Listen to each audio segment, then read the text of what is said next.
كتاب لست وحدي للكاتب إيميل هارفي. في البداية سأل الكاتب سؤال: هل شعرت في وقت من الأوقات بالوحدة؟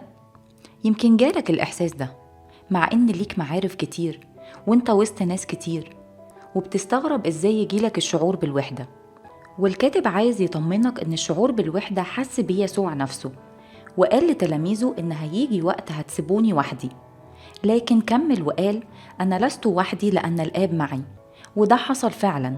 قبل الصليب يسوع اجتمع بتلاميذه وابتدى يحزن وقال لهم: نفسي حزينة جدا حتى الموت، وطلب منهم يسهروا معاه. لكن للأسف التلاميذ ناموا وكمان هربوا كلهم وقت القبض على يسوع. لكن رغم الإحساس بالوحدة اللي اتعرض ليه يسوع، قال: أنا عارف ومتأكد إن الآب معايا. وحكى الكاتب عن نفسه إن في كل مرة بيواجه فيها الشعور بالوحدة بيتحدى الشعور ده ويقول لنفسه: أنا مش لوحدي لأن الآب معي، زي اللي عمله يسوع وقت ما حس بالوحدة. وبدأ الكاتب يوضح إيه الأسباب اللي تخليني أتغلب على إحساس الوحدة.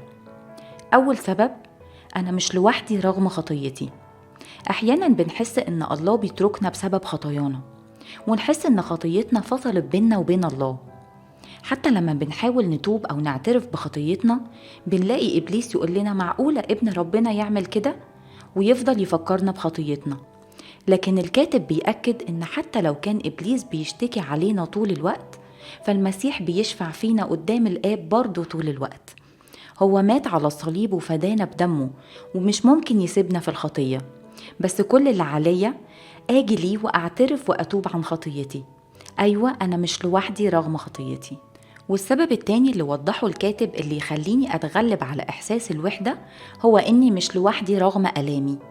يمكن وسط الألم بحس إني وحيد، محدش حاسس بيا، ويمكن كمان أخبي ألمي لأني عارف إن محدش هيفهم ولا يحس باللي بمر بيه. وفكرنا الكاتب بقصة مريض بيت حزدة، كان لوحده ملوش حد يرميه في البركة، ولما سأله يسوع: أنت عايز تخف؟ كانت أول كلماته: أنا ماليش حد. لكن جه يسوع اختاره من بين كل الناس المريضة عشان يقوله: أنت مش لوحدك رغم ألمك، أنا حاسس بيك وجيت لك مخصوص، قوم احمل سريرك وامشي. حتى لو ربنا سمح بالألام، لكن مش هيسمح إني أكون لوحدي وسط الألم. هيكون معايا وبيمشي معايا وبيسندني ويشجعني. أما آخر سبب قاله الكاتب: إزاي أتغلب على إحساس الوحدة؟ لأن الآب معايا وبيرعاني كل الأيام. وفي يوحنا 16:27 الكتاب بيقول: الآب نفسه يحبكم. وفي متى 28:20: ها أنا معكم كل الأيام إلى انقضاء الدهر. عشان كده مش ممكن يتركني وحدي كل الأيام. أخيرا بينصحك الكاتب: لو حسيت إنك لوحدك ارفع عينيك لربنا، هو الوحيد اللي حاسس بمشاعرك. لو إبليس حب يفصلك عنه ويخليك تحس بالوحدة، اصرخ وقول: الآب بنفسه معايا.